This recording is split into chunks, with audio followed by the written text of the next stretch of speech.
پلانێکی نوێی سوودانی ئاشکرا دەبێت ڕەنگە مالیکی و بارزانی لە حکوومەتی نوێ ئاوت بکرێن.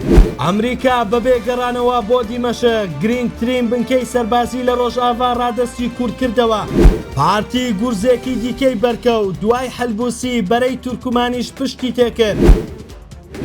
هاوپەیمانی ئاوەدانکردنەوە و گەشە پێدان پلانی نوێی محەممەد شیع سوودانی بۆ پێکێنانی حکوومەتی نوێ ئاشکرا دەکات. قسەی مەحبوبە سەرکردە لە هاوپەیمانیەکە ڕایگەیان سوودانی پێشنیاری دروستکردنی هاوپەیمانیەکی نیشتیمانی کردووە کە زیاتر لە 2 لە سەرسەی ئەندامانی پەرلەمان لەخۆ دەگرێت. ئەمەش بە مەبەستی ڕوبەڕووبوونەوەی تەحەدایات و مەترسیەکانی سەر عێراق و ناوچەکە. مەحبوبە ئاماژەی بەوە کرد یان دەبێ بەرەو حکوومەتێکی بەهێز و یەکگرت و هەنگاو بنین یان وڵات ڕادەستی حکوومەتێکی بێهێز و کاندیدێکی سازان بکەین.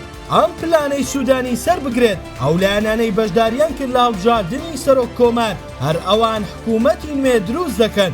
بەم پێش بێت ئەگەر پلانەکە سەر بگرێت بارزانی و مالیکی دەخرێنە دەرەوەی هاوکێشەی پێکێنانی حکوومەتی نوێ.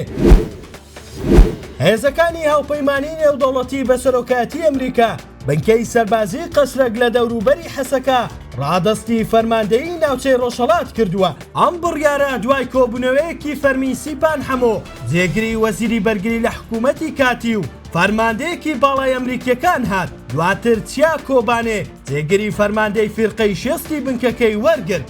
سەرڕای ئەوەی ئێستا ئەم هێزانە بەشێکن لە سوپای سووریا، بەڵام ئەمریکا هێشتا بەڕاستەوخۆ بەبێ گەڕانەوە بۆ دیمەشق مامەڵا لەگەڵ بەرپرسانی باڵای کورد دەکات. ئەم هەنگاوە نیشانەی بەردەوامی هەماهەنگیە سەربازیەکانە لە نێوان کورد و ئەمریکادا لە دەرەوەی چوارچەوەی دەسەڵاتی حکوومەتی ناوەندی سووریا.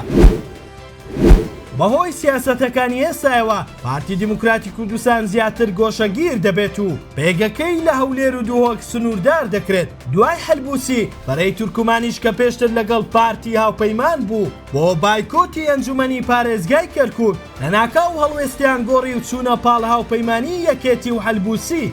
بڕیارە سبەی پۆستی پارێزگاری کەرکووک بۆ ماوەی 1 ساڵ ڕادەستی بکرێت. ئەمەش پارتی تووشی گۆشەگیری سیاسی قوڵ کردەوە. لە کاتێکدا پارتی دەڵێت کەرکووک کراوەتە قوربانی پۆستی سەرۆک کۆمار، یەکێتیش لۆمەکە دەخاتە ئەستۆی پارتی و پێی وایە ئەگەر پارتی کورسیەکانی بخسپایە پاڵ یەکێتی ناچار نەدەبوون پەنا بۆ پێکاتەکانی تر ببەن. ئەم گۆڕانکاریانە شۆکێکی گەورەی لە ناوخۆی کەرکووک و شەقامی کوردی شارەکە دروست کردووە. پێیان وایە ناکۆکیەکان بەردەوام بن، کەرکووک بە تەواوەتی لە دەست کورد دەچێت.